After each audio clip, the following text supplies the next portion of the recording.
1, 2, 3, 4.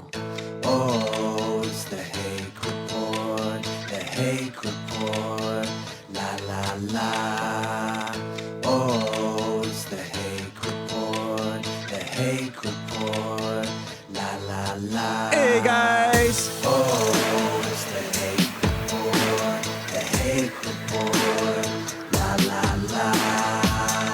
Oh, it's the Hake Report, the Hake Report, la la la. So, good morning, guys. It is the Hake Report. I am James Hake. It's Friday, February 21st, 2020, 9 a.m. Pacific Standard Time here in Los Angeles. Hour 4 of Jesse Lee Peterson's stream. Thank you, Jesse, on YouTube, dlive.tv/Jesse Lee Peterson, Periscope, and Mixer. Thank you, guys. And, of course, on jlptalk.com, the live audio stream going. Talk stream live, guys. A few announcements before I get to my guest. I have a guest for you guys. This is going to be awesome. Trump rally today in Las Vegas, noon today, Pacific time. And The Fallen State is out today. Jesse Lee Peterson's interview with a Pan-African expert, Stacey Mitchell, she black. And, of course, Church with Jesse Lee Peterson on Sunday, 11 a.m. Pacific time here from Los Angeles. Figure it out wherever you are in the rest of the world. After my show on my channel at 9 a.m. Sunday, the Hake Report. All right, guys. So, as you all know, Jesse Lee Peterson always says what's happening in South Africa is coming to America. And he's right about that. He has a whole playlist on that in his Jesse Lee Peterson channel, which is currently up on YouTube. We'll see what happens with YouTube. Rapes, tortures, robberies, murders, stealing of land by the government, destruction, just general destruction of society. There is just this self-destructive thing happening, and it's also other destructive. Attacks on whites like crazy, attacks on one another, the blacks are attacking one another. Jesse Lee Peterson has interviewed Americans who've been to South Africa, Lauren Southern, who made the Farmlands documentary, Tim Mostert twice, who doesn't talk a lot about the attacks on the whites. He's over there, but he talks about just what's going on. AIDS all over the place, out-of-wedlock births, orphans, everything. And Jesse Lee Peterson has interviewed South African Boers, B-O-E-R-S. Those are the natives, the white natives.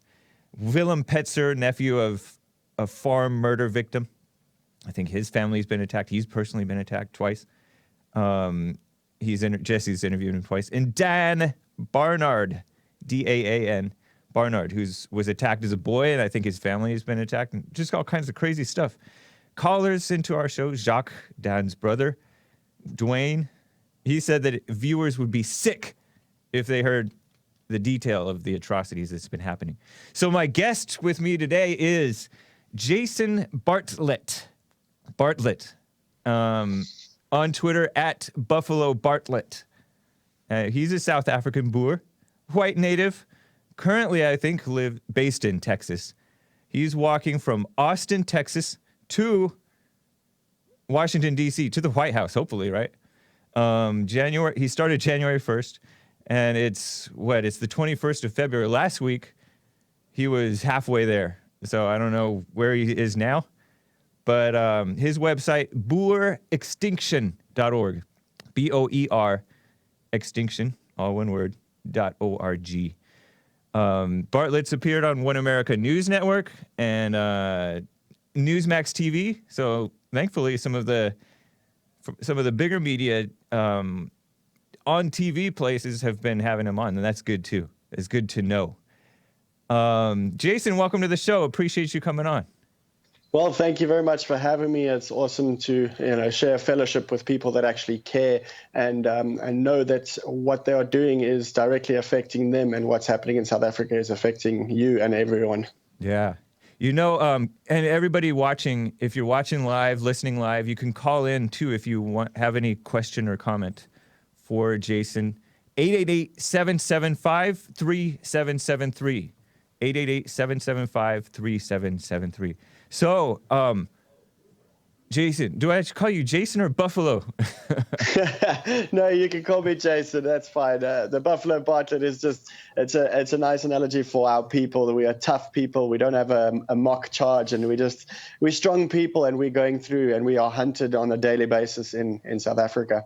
So Jason is fine. Right on. When did you move to Texas?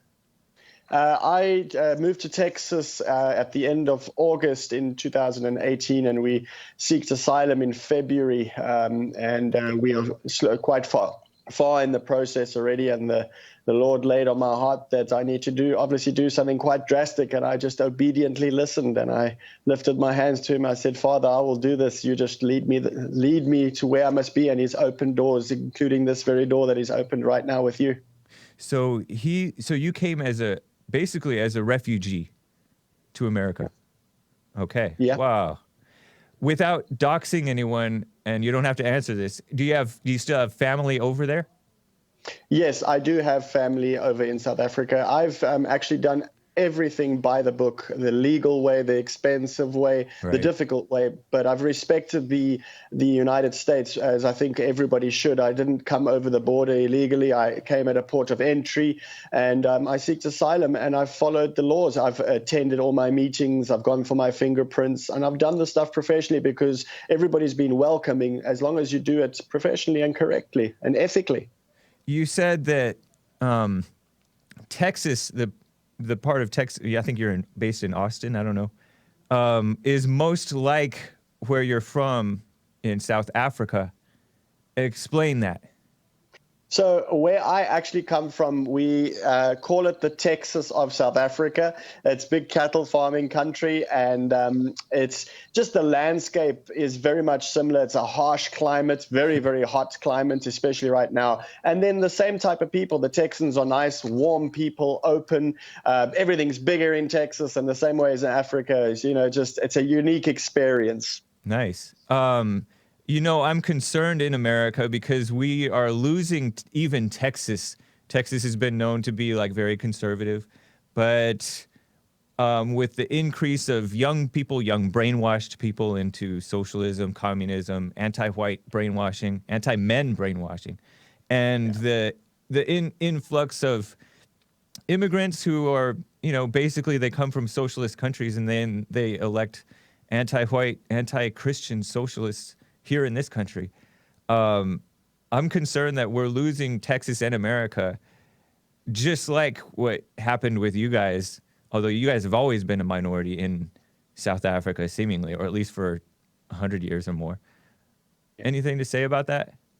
It is very, very scary because the very first time I came to Texas was in 2006, as I was starting to work on a farm, and the difference I've seen between 2006 and 2018, 19, and 20 is so drastic. It is actually appalling because I live about an hour north of Dallas. And when I decided to start to walk from Austin Capitol, the Texas State Capitol building, you would imagine that Texas would be warm and welcoming. Man, the Antifa threatened me in Austin. Yeah. People threw Coke cans at me. I had to dive out of the road on the first day. It was pretty appalling what happened over there as well, because it's shocking that can actually be Texas. I mean, where did that come from? And it's an agenda that you say. They've been brainwashed. They've been indoctrinated, not educated. Yeah. You're walking to D.C. Have you contacted the White House? Have you contacted Tucker Carlson? Are you going to? You go for it. I have reached out to the Trump administration. We've got some responses from some Congress people, some senators, but we will be pushing that in the next couple of days as well to get more coverage because they are very aware what's happening. Tucker Carlson actually has just recently interviewed a gentleman named Ernest Roots, which is the biggest civil rights organization, AfriForum, in the entire continent of Africa, just backing up each and every single thing that I am doing against raising awareness for the farm murders, and not only farm murders, the murders in overall in South Africa against my minority population, the Boer and the white people. And when you say civil rights organization, referring to AfriForum, you're referring to like actual rights, not this fake social justice-y so-called civil rights that's been pushed in America for the last however many decades. Yes, I'm talking about civil rights to actually breathe air in your lungs and live peacefully and own a piece of land and work that land and live in harmony and not live threatened to be killed. Not the type of not the type of civil rights where Elizabeth Warren stands up and says everybody deserves free healthcare. It's a human right. And Bernie Sanders says everything should be free. It's not that fake agenda. It's actual real, just the right to be alive, actually. Nice. You know what? I have a caller for you before I talk more with you about, because I have some questions about how people support you and the people who do support you here in America and the attack on the people who support you, including the president. But first, let me get to a caller out of Pasadena, California. Robert, first-time caller out of Pasadena, California. Robert, are you there? Yes, I'm there. Go for Hi, it. James. Hey. Oh, well, I want to ask your guest, because I was watching some things on South Africa, and I had heard that, I don't know if this is true, but I wanted to ask, that the Boers, the Danish people, had got to South Africa, and they had settled the land. But then, whether it was the Zulus or whoever, later on, they came down from the north, and they kind of took over. I was wondering if that was true. Yeah, so the Boer people arrived in Africa in 1652. The Afrikaner not the Afrikaner originally because the language still developed, but they came from the places called Netherlands, where Jan van Riebeeck found the country, and they established it. And now the black people the Dingans and the Zulus that were very ferocious and very hateful people, and that generation is still alive, as you can see. They're very, very hateful. Yeah. So it right. is true. The white minority arrived there in 1652. They found Africa and the Khoisan, who are the original people like the native Indians in America. The Khoisan is what you call them. And those Khoisan are actually experiencing huge xenophobic attacks as well from the blacks, because that's the people like Dengan murdered one of my family members now long ago. His name was Piet Retief. But they were trying to sign a peace treaty with them, welcomed them in, and then butchered and tortured them exactly the same way as they still do today. Wow. Anything else, Robert? That's sad, man. Not right now. All right, appreciate it. But thank you. Yeah, have a nice again. day, James. All right, you as well. You know, that's what I've heard, is that these the blacks that are attacking you guys and taking over the government, they're basically communists. They are communists. That they're not even the native people. They don't have the right to that land. And you guys were there first, and you peacefully made deals with some of the actual natives. And then sometimes there were little conflicts here and there. But you rightfully had the land. I see it as a mischaracterization of history, that just like what has gone on in America, they accuse us of genocide and being built on slavery and genocide when it's not even close to the truth. Yeah, it's nowhere near the truth. And then they say the world is built on slavery. It's like, okay, cool. Then show me one African country that's a success by itself. It's just, come on. If you want to talk facts, then you must be talking facts. But they also come along and they change the history. They don't teach the history. For example, the history I learned at school is 110% different compared to the history that they force upon the children in school in South Africa today. And the schooling system is an absolute joke, and it's pathetic, and it's crumbled. And our country is in a crisis, and now they want to expropriate land without compensation because they've stolen all the money, because socialism doesn't work. It just collapses a country, especially if you mingle it with communism and socialism. They go hand in hand. So the media here and the mainstream, the academics, the politicians, just the general mainstream lies and covers up for Black and Hispanic disproportionate crime, the anti-white hatred. They're part of the media takes part in the anti-white hatred. They're brainwashed themselves, most of them. I'm not surprised that they lie and downplay what's going on over there. When Trump tweeted back in 2018 that he directed Secretary of State Mike Pompeo to closely monitor and look at what's going on in South Africa with the farm murders and land expropriation without compensation. I know that Secretary of State Pompeo spoke just the other day in Africa saying that land expropriation without compensation would be disastrous for South Africa. But the media is, here in America, they're against you guys, and they're pretending that that it's overblown, that it's a white supremacist or white nationalist conspiracy theory and all that stuff. And how are you combating that? The way I'm combating that is you can see the hatred for the farmer and a distinctive race. It all boils down to Christianity. They hate Christians because they're the Antichrist and they stand up against us. There's nothing, Solomon said in the book of Proverbs that there's nothing new under the sun. So we look for answers in the Bible, so we have to fight them the way that we only know how, and that's by the word of God. And the way that they're portraying it, and you can see it starting to slowly happen in America as well. It's a slow hatred that boils. Like our president said that we are going to boil the white people in a pot, but we'll boil them slowly like a frog. Yeah. So the frog doesn't know it's getting hot, and then eventually it won't jump out and it won't do anything drastic. It'll just be boiled alive. Our president said that. And people standing up against me should feel such an utter amount of shame, because what I'm standing up is for life. I'm standing up for someone that is being murdered and tortured and brutally tortured. I mean, there was 553 attacks, farm attacks in 2019 and 57 murders. And that is raising the bar, because in 2018 there was 433 and only 54 murders. Now, these are drastic numbers if you realize that people wake up and they have to call all their farm neighbors to see if they're just alive on a daily basis. I mean, it doesn't work that way. And the agenda that you can see this happening in America. In South Africa, they pulled down monuments. They changed history. They took God out of everything. And the same here in America, they're pulling down all these artworks in universities. Bloomberg coming on talking about, how they hate farmers, how they're not for farmers. It's a rolling circle.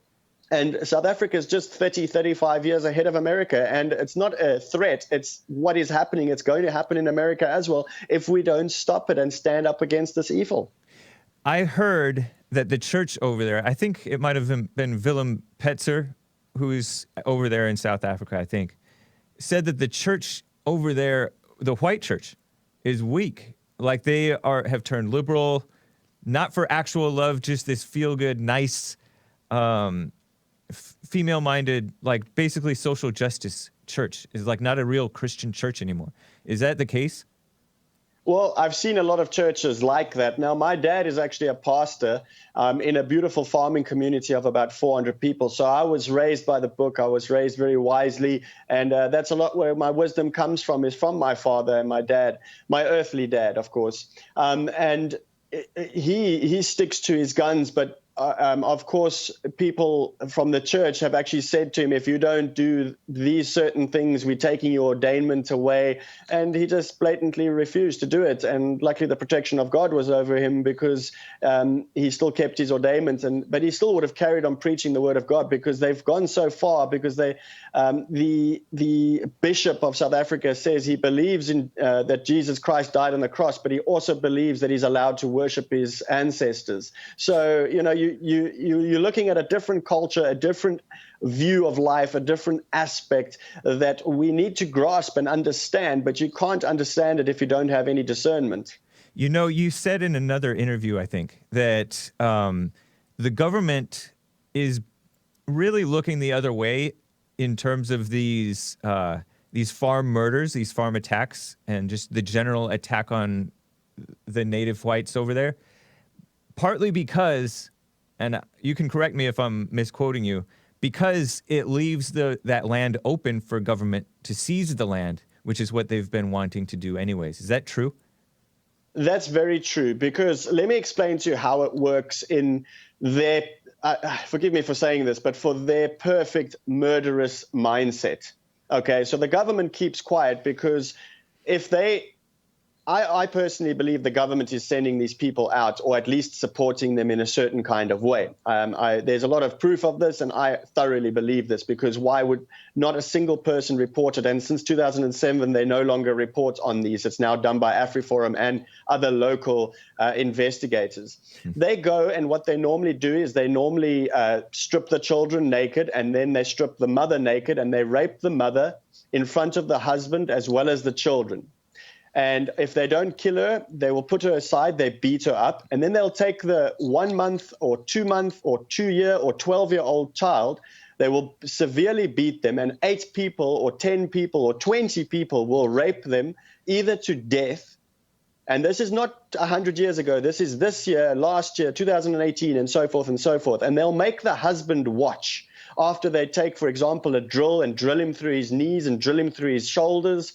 And they will shoot him point blank at the end of the day, trying to leave the wife alive. So she feels so intimidated to be on that farm that she either sells it or just wants to get completely away from that farm so that they can make it easier to grab that farm and live on that farm and deteriorate the country. You know, the stuff that they're doing today, both here and over there, is worse than, you know, people, I always hear people say, oh, what goes around comes around. I hear blacks say it, I hear liberals, leftists say it, that they're getting that you reap what you sow, and the whites today are getting what the whites did to the blacks back then. I don't believe that. I think that they've been fed this propaganda, this lie about history, and they're just using it as an excuse to be pure evil. Yes, no, they are. Well, especially if the liberals shouting out, you know, you reap what you sow. First of all, they mustn't come and try preach a Bible that they know nothing about. It's time that the Christians stand up and say, hey, don't come and try and manipulate me with the word of God. I know the word of God better than you do, so get lost behind me, you know. Tell Satan to get behind you. And another thing is they come along with, you know, you reap what you sow. It's like, okay, well, then in 50 years, what's going to happen to you when you reap what you've sowed now? You know, so you need to look at the ball twice, yes. To be honest, like the blacks over there, they're suffering too. The murder rate is huge. The black on black crime is way out of control. And they're also killing whites. They're targeting whites. It's wild. Some of you guys, your most vocal supporters over here in this country and around the world, to be honest, are pro-white, or at least they're not anti-white, right? All of them are called hateful. From Jesse Lee Peterson to, you know, the white nationalist or whatever. Some of these guys have grown angry and hateful, bitter, just like the ones who are accusing them, right? So that undermines their support of you guys, because once people see that anger in them, they say, oh, look, these are just angry, hateful, white radicals who are supporting the South Africans. We don't need to support South Africa. It's just a white supremacist talking point. Though I do notice that those who would be sympathetic to you are either nice Christians, which means they're too nice and they're fake. They're just not strong. Angry whites who are too angry.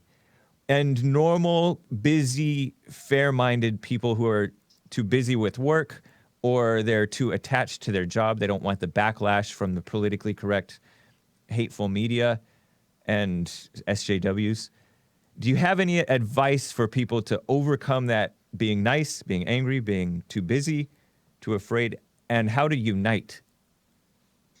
You know, that's a very, very good question. It's sometimes difficult to answer that, but you just sincerely need to look at yourself in the mirror and say, why am I guilty? For example, myself, I'm 33 years old. I was born in 1987. I had nothing to do with the old regime in South Africa. I have harmed nobody. I have insulted nobody. I have worked hard my whole life, and I'm in a situation where I have to walk 1,557 miles just to have a little bit of a voice and a little bit of a sense of freedom in a country that I do not even call home yet, because my home is busy burning down and I'm hated there.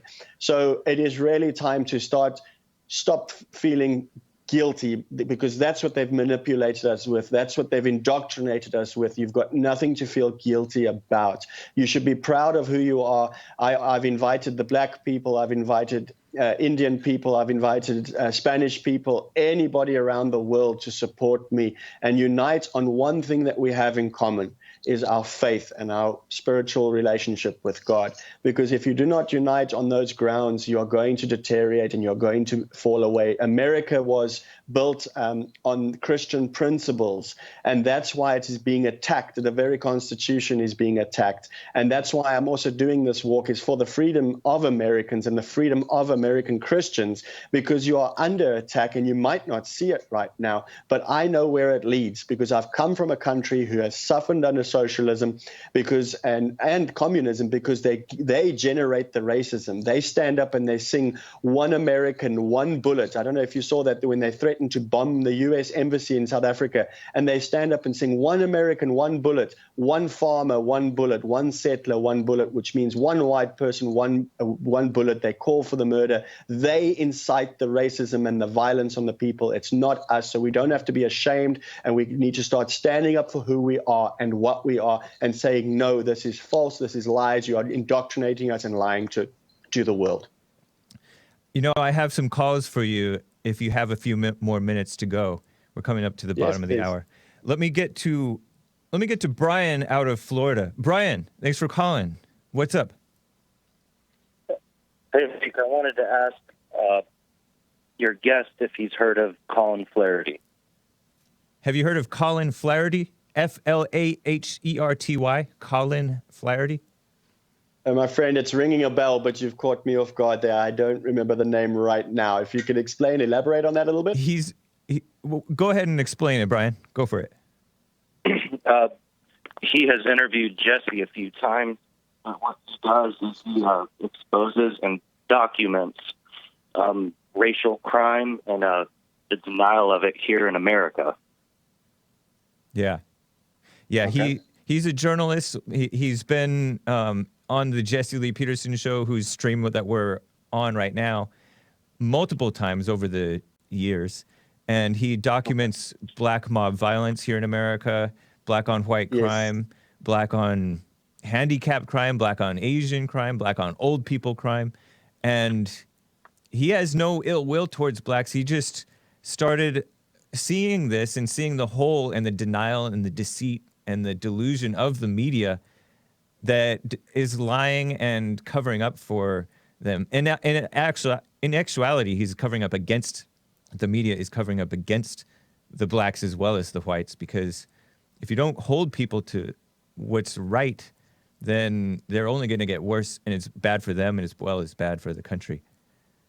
I'll definitely, after this, I'll go and research that. Definitely, I'm going to look into that, because the black-on-black crime in South Africa is also atrocious. They take tires and fill them with fuel and burn them alive in front of children. Mm-hmm. They burnt a woman and a child about 3-4 days ago alive, and they have it on camera. They still film it. The police rape the people. And sorry to say, it's not white on black, it's black on white, and it's atrocious. And I feel sorry for many of the black people in South Africa as well. They also need help.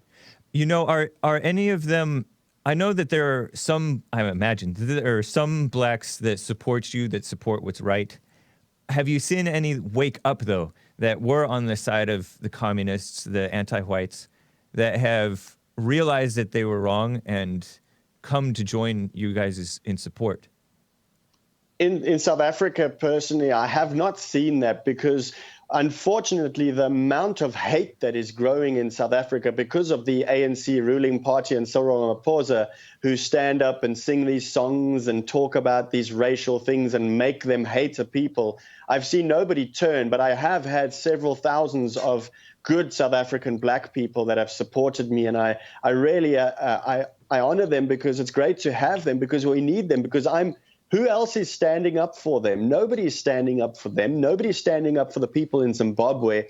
You know, where the Bernie Sanders and the Bloombergs now, and all those, and AOC and all these crazies, where are they now talking about, they lie and say, oh, it's climate change in Zimbabwe. No, it's not. They expropriated the land without compensation violently, and now the people are starving. It's got nothing to do with a fake hoax climate change. Seriously. Anything else, Brian? No, guys. Take care. Appreciate it. Thank you, man.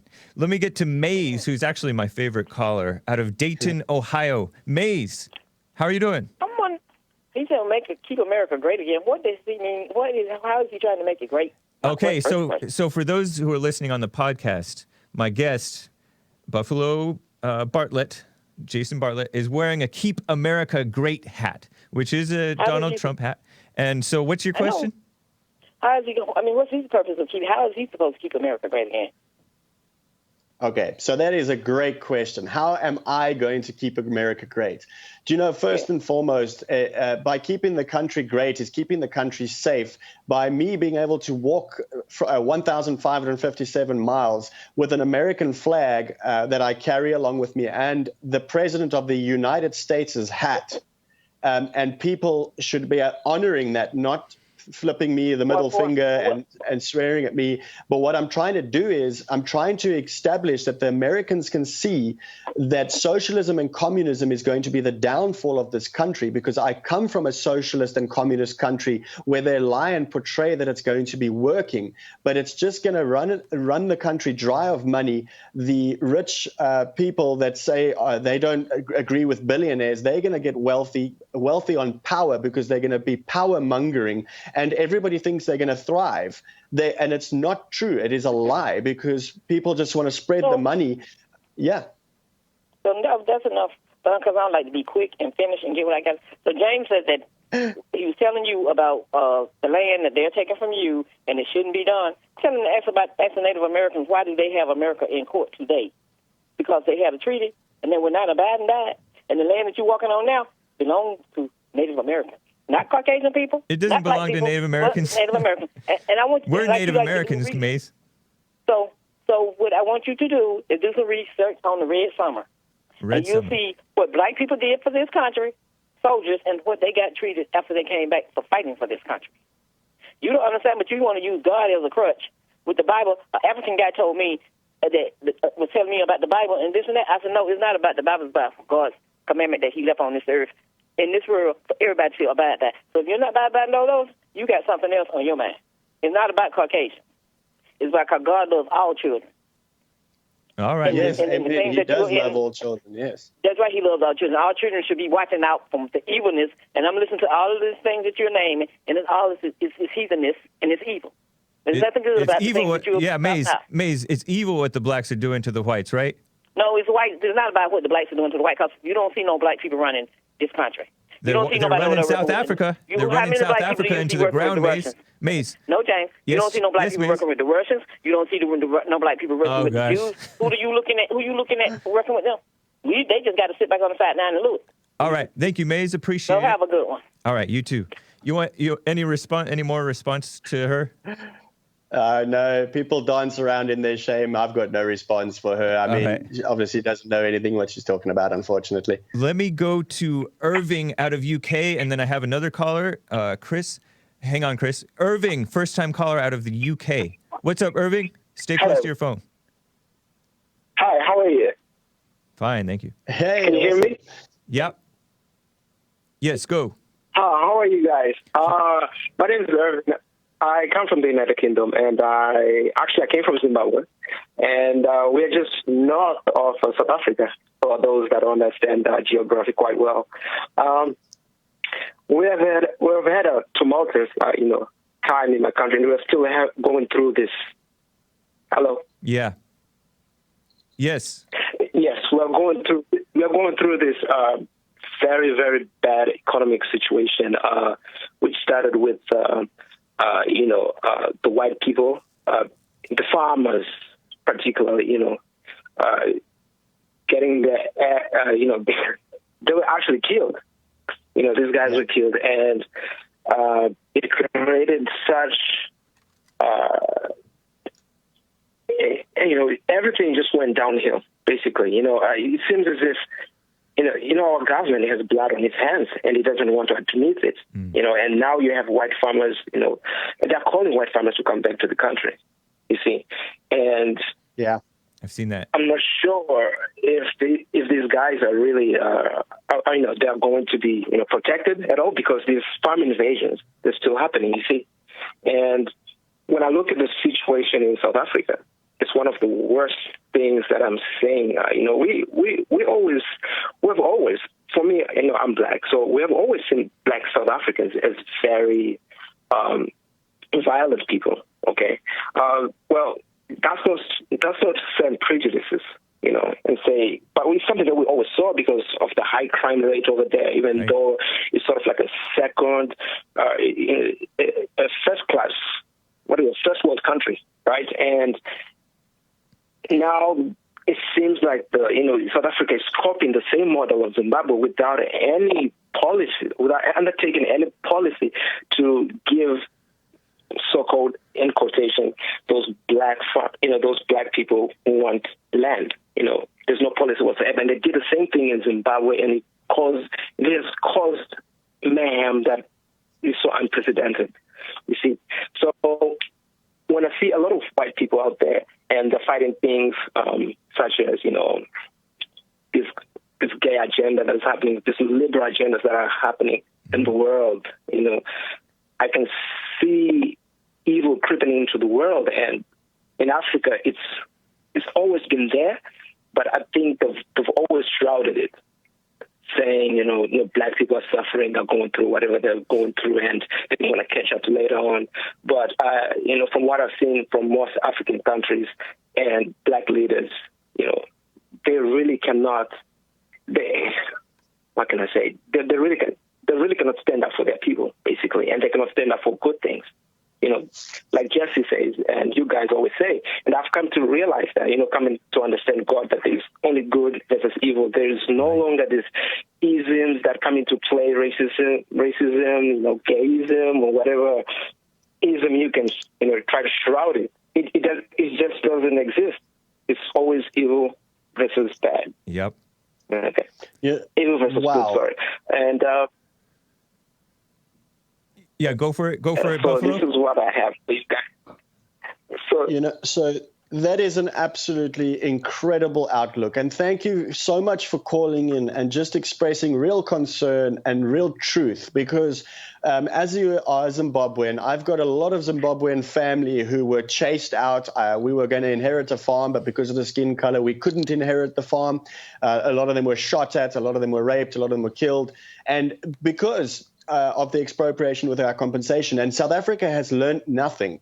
And they refuse to learn anything because they, like you said yourself, South Africans are viewed as very violent people.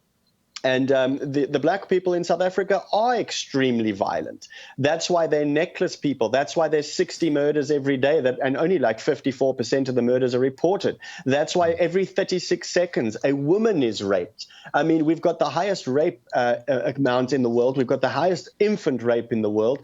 And they're not interested in unity. Not once do they speak about unity. They talk about how they're going to take, and they take pride in keeping everybody on welfare and encouraging them to make children, and they'll give them more money so that they can maintain the poverty level so that they can easily bribe them to vote for them. And it's incredible what you said. Thank you so much for calling in. It's so nice to see a Zimbabwean, because where are the people in America and the world standing up for the people in Zimbabwe now? Because if they stand up, then they have to admit that those people were racist against a small white minority of farmers, which was known as the breadbasket of Africa. And Zimbabweans, I know I've got a very strong passion for Zimbabwean black people because they are such beautiful people. They're knowledgeable, they're well educated, and they're not hateful like the South Africans. So thank you so much for calling in, man. It's so good to have good, honest people expressing real and true emotion. You've seen your country just dilapidated and famine-stricken and full of awful things happening, and nobody says anything. Even Pompeo that now getting involved. This is a great sign for us, because we need to stop it happening in South Africa, because South Africa is going to suffer from a massive famine. There's way more people there than there are in Zimbabwe, because they're coming over the border from Zimbabwe, and I don't blame them, because they're promising everything for free in South Africa. But the violence against the Nigerians, against the Zimbabweans, against the Malawans, against the Mozambicans, everything. The blacks in South Africa are extremely violent because they just want everything for free, and their violence are incited from the government itself. So the government, known as the ANC, and then the third biggest ruling party, the EFF, they are literally causing division on purpose to establish a war zone, which we are currently living in, and they are not ceasing, and they are continuously going after it and making everybody more racist than they ever were. It's 1,000 times worse than apartheid ever was, and they're making their own people as well as all the minorities suffer and torturing them physically, mentally, and emotionally. You know, man, this lie of racism has been used almost exclusively against whites, and it is a distraction from the reality of the evil within, because they are the same. Their ugly judgment against the so-called racist is the very thing that they're accusing the so-called racist of being, and they don't realize that they're guilty of what they're accusing you of. If you have a couple of minutes, I want to get to one last caller, Chris from Los Angeles. Chris, the vet. He's a veteran. Thank you for calling, Chris. Hey, what's up, James? Hey. So, I don't know, do you have a question for me? It sounded like you were going to ask me something, but It sounded like you had a question or a comment for. Yeah, so I want to say, I forget the name of your guest. I apologize. It's Jason Bartlett, Buffalo Bartlett. Oh, okay. Nice to meet you, Jason. First of all, I just want to say that, I agree with you that evil is evil. There's no defining line as far as race or anything like that. It's just you're either evil or you're good, or you stand for righteousness, Mm-hmm. But I do want to ask you a couple of questions, and I'm just playing devil's advocate here, but so, these are some of the questions that I hear from people that immigrate to the United States or, that are trying to escape poverty or oppression or anything like that, typically from Latin America or South America. But it's, why don't you go back and fix your country? Why are you coming out here complaining?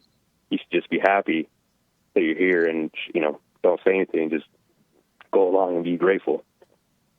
Or go back to the Netherlands or whatever, if you have a problem with it. Any response, Jason? Oh, sorry. Yes, I thought it was still continuing there. Well, first of all, thank you for your service, sir. I appreciate it. So, a lot of people say, okay, well, then go back to Netherlands or go back to England or go anywhere. We can't. We're not allowed anywhere, because if anybody accepts us, then that country has to admit that black people can be racist towards white people. And they've made it the racist. We haven't made it racist, especially myself and my generation. We haven't made it racist. We trying to unify the country. We're trying to, I'm standing up and saying, I've got nowhere to go.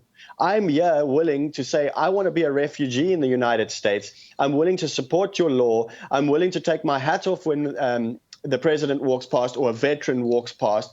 I'm willing to add to your constitution, support your constitution, and support your taxes and support your whole country, your infrastructure. I'm willing to work my whole life just to feed the American people, because we've got nowhere to go. We're not allowed anywhere. It's a massive yearly process just to get a visa for most countries. So we can't go back to the Netherlands. We can't go back to England. We can't go back to France. We can't go back to Germany. We are not welcome because of the basis and the color of our skin. That's the answer to that, sir.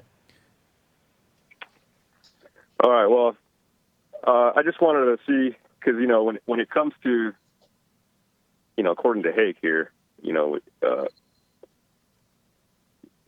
you come here, you're supposed to just get on board and shut up, and you're not allowed to have an opinion. But, when it seems to me, and I know it's not like this all across the board, but when you're white, it's like, all right, man, come on in, we'll take care of you, and you say you want to be American, you want to take part, and you want to assimilate and be a real American, come on in. But when you're brown, it's like, and you still do that, and you assimilate, and just like you're saying, you don't have really any other option but to come here, and you still make that attempt to become an American. And I know there's a lot of bad apples, but anyway, when you do that, it's like you're still less of an American. You get treated like you're still kind of stuck in class, and that you should just be grateful that you're even here. That you're not really a true American. Like, you're just an American because we're allowing you to be.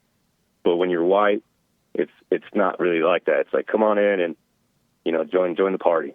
So I think there's like I said, I sympathize for you and what's happening in South Africa. And it really doesn't matter who's doing what. It's evil, and I stand against evil. But I just wanted to make a contrast there. It really wasn't my original question, but I had to stay on topic. So, and like I said, I was just playing devil's advocate. So that's all I really got to say, Hake. I appreciate it, Chris. You have a response? Yeah. Yeah. Hang on here. Do you have any response for that? There is a lot of. Did you catch what he was saying Yes. Yeah, go for it. So what he's saying is basically that America is, when you're accepted as a white person to become an American citizen, you just, you're a normal a citizen, and brown people or black people are not. I completely disagree with that, because I know several South Africans who still have an accent and live here and have been living here for the last 30 years, and they're not welcomed in all groups. And I can tell this personally, if you can hear it, I've got an accent as well. Walking from Texas all the way to the White House, yes, they might look at you and see you white. You're probably an American because you're carrying an American flag. But once they stop and talk to you, they realize that you're a foreigner. But the reason they welcome you is because they understand what's happening in South Africa. More and more people, and there is good and there is evil. But if a white person stands up and says something is evil, and it is evil, then we should be supporting them as well. We don't have to be ashamed for being the color of our skin. Why must we say, okay, well, we support good and we're against evil and you're righteous, that's fine, but we're not willing to talk about it. We should be comfortable saying, hey, yeah, they're ugly to us. And it was the same as, was Hitler ugly to the Jews? Yes, he was atrocious to the Jews.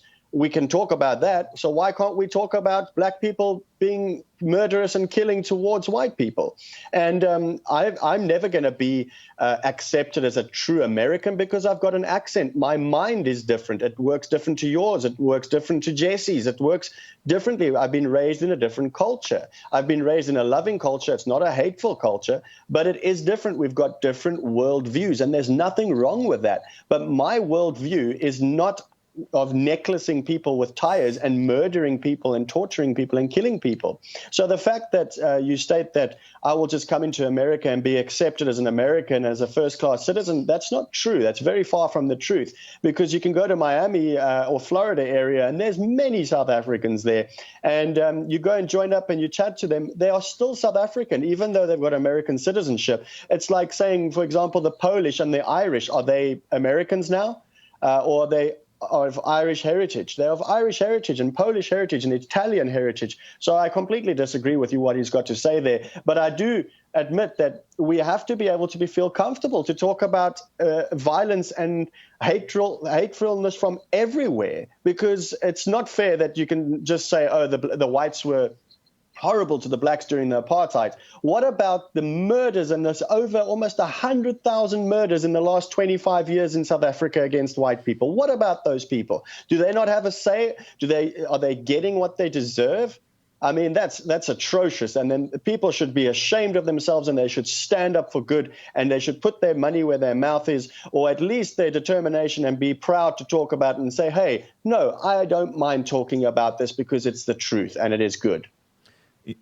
Before you respond, Chris, if you have any response, Blessed and Praying on Periscope says, America accepts you because you support and accept America.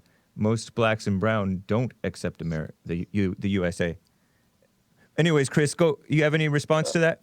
That's all I got, Hake. Thank you, man. We can, let's talk again. Hear me out. All right. We'll talk soon. All right, bye. Take care. I'm going to get to the rest of the calls, but first let me finish up with Jason Bartlett, at Buffalo Bartlett on Twitter, and his website, boerextinction.org, BOER, extinction.org. Anything else, Buffalo Bartlett? First and foremost, I just want to say thank you for the American people. You guys have been overwhelmingly supportive, open arms. I've walked 850 miles in total now, and I'm almost about to enter the city of Nashville, and it's just opened its arms. I've got interviews all over the place. People have offered me place to stay. They've offered me money. They've donated on my website, boerextinction.org. And I just say it's time for Christians to unite, and Christians of all color.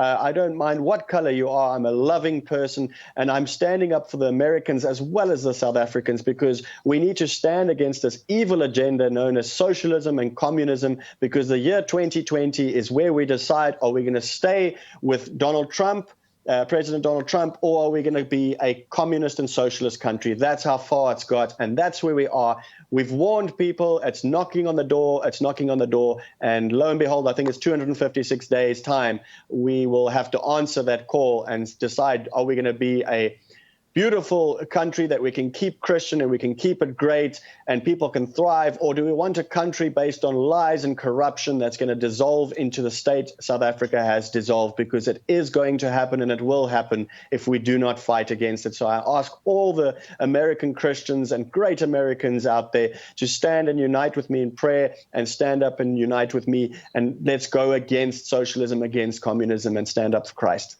I have two last questions that I forgot to ask you. I've got some text messages. Is it safe to visit South Africa right now? I would say it is safe, but it's safe to visit, but I would go very well planned. I wouldn't go there as a little backpacker going on your own discovery to find yourself, because what you will find hatred and murder. And know if you're black or white, because if you're a black person and you go to the United States, to South Africa from the United States, and you've got your American accent, you are an open target for the black people there. They will hate you because they are very xenophobic in South Africa. As well as if you're a white person and you're wearing jewelry, don't wear jewelry. Don't go out after 5 or 6 o'clock at night. Make sure you barricade yourself up.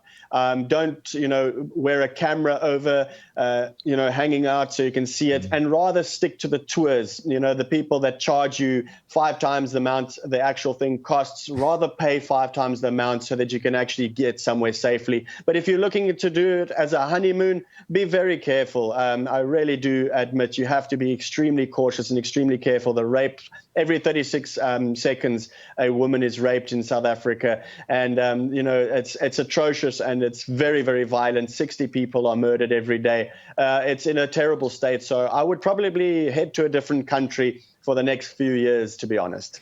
I've seen the murder rates of South Africa, and I've compared them to like the murder rates in some of our worst cities, and they're countrywide, nationwide.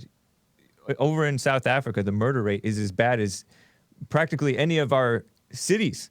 That's crazy. Yeah. I've heard you say, and I've heard other people say, that America gives $510 million, more than $500 million to South Africa every year. And I'm getting a question from actually my de facto producer, Dylan. What has the President Trump, done to help you guys solve this problem? Okay, so he hasn't done a major drastic thing yet, because when he tweeted about it, he was automatically shut down by the leftist media, the Marxist media here in America, as well as the government in South Africa retaliated and said, like, Donald Trump must get lost. We will take the land like we want. He must keep his America. We will keep our South Africa. But then it's fine. Then Donald Trump must also keep his $500 million that he sends there every year. And he's also threatened to break a trade agreement with South Africa now, because he's going to stand up against them. And I think this is going to be a wonderful year for South Africa and President Donald Trump standing up for them, because he's a bold enough Christian. He's a bold enough man to stand up and say, these people need preferential asylum. They are the real refugees. Their cases need to be expedited. And the Boer people and the white people in South Africa need an immediate action plan. Well, I hope that it happens. I hope it all works out. It would be awesome to see you in the White House with President Trump having a meeting in the Oval Office there. We'll see what happens, though, man. Most certainly. Yeah. Any last things? We got to wrap up. I have to get to my last calls and hang up with you. No, I understand completely. No, we can wrap it up there. Just may God's peace be with you, and thank you for all the support, and thank you for all the new support coming in, as well as the donations on the website. I really appreciate it, and may we keep this great country great, and may we keep it Christian, and may we support our President of the United States here proudly. God bless you all. You as well. It's been great talking with you. Thank you, Jason Bartlett. At Buffalo Bye-bye. Bartlett on Twitter, and BoerExtinction.org, BOER extinction.org. Let me get to my callers. Bobby out of Nashville, been on hold for quite some time. Bobby out of Nashville, what's up? Hey, Hake. I'm wondering if I know you watched the Kill Stream with Ethan Ralph on DLive. I'm wondering if you're going to call in tonight. It's going to be a pretty good show. Nick Fuentes is going to be on. Right on. Thank you for the tip. Yeah, I may do that. I have never called in via Discord to any show in the past, so maybe it would be my first time. But I appreciate the tip. I'll be checking it out. Yeah. I don't know. I think it's going to be pretty fiery because, I don't know, some of those guys are into the whole, like, cat boy thing. And, and I don't know, I feel like it's going to be pretty funny. It'd be cool to have your input on that. You know, I don't know much about the cat boy thing.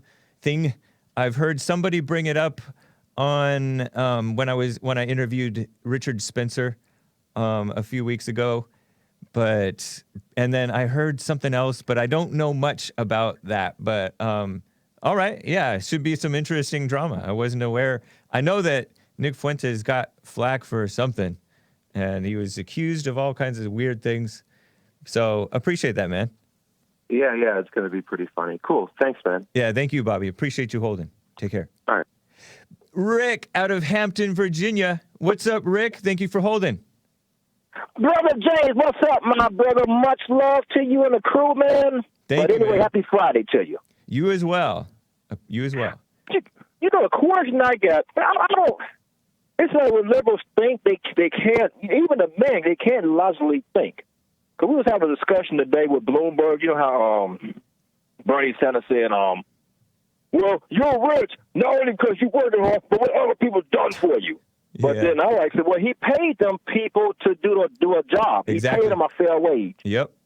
I said, so how is he wrong about that? Bernie Sanders, all these young people are chasing him for because they think Bernie Sanders will miraculously make their college debt disappear. That's the only reason why they're chasing him.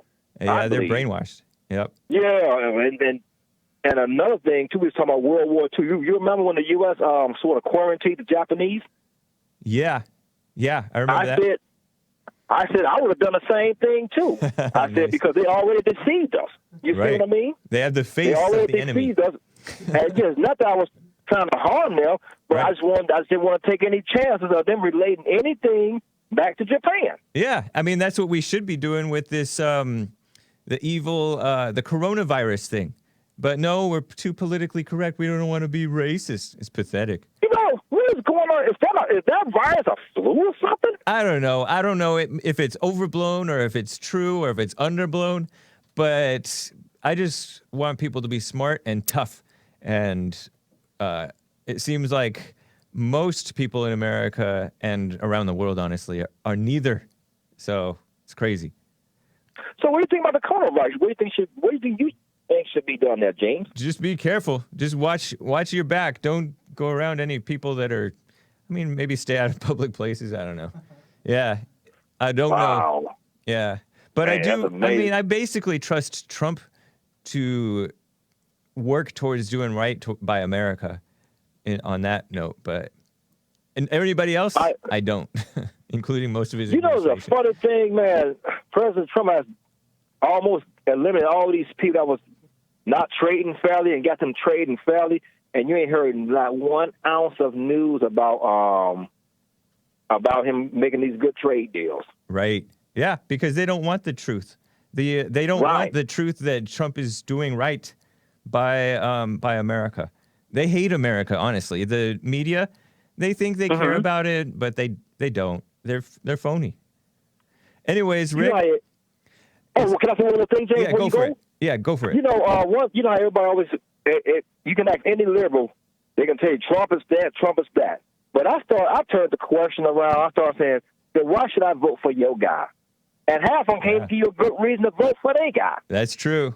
Good point, so man. That's what I started to do, is stop fighting them about Trump. Because you're not going to win. They're going to find every little doodle they can complain about Trump. Then I just turn it around. Well, tell me why I should vote for your guy. Yeah. That's what I do. And half, they don't even know what he stands for half the time. But anyway, Jay, love you, brother. Have a great, wonderful weekend. Thank you, Rick. You as well. Take care. So, Jimmy DM gave a Ninja Guinea. Thank you, Jimmy DM. Said, great show, James. Thanks for exposing the hatred with truth. No racism, quote unquote. It's just hatred. And actually, most of the time, when something is called racist, it's actually just somebody just telling the truth. So oftentimes what's called racist is either love or is just telling the honesty. And so honesty and real love is attacked. That's why Jesse Lee Peterson is being called hateful and hate speech and stuff like that.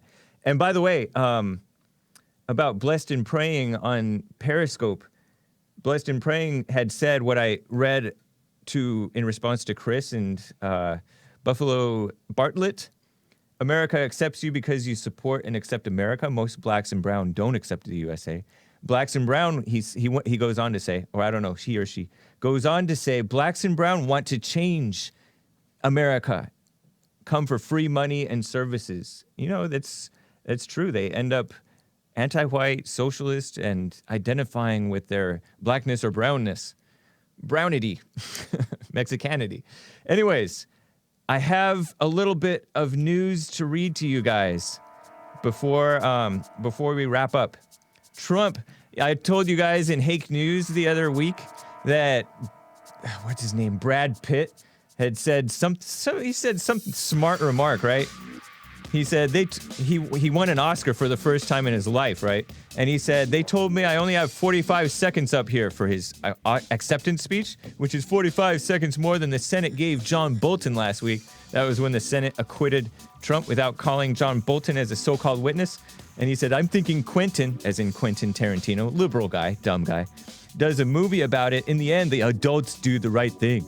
And I was like, dumb. Well, Trump responded yesterday at the ceremony. I mean, not the ceremony. The speech in Colorado Springs. He said, then you have Brad Pitt. I was never a big fan of his. He got up, said a little wise guy statement.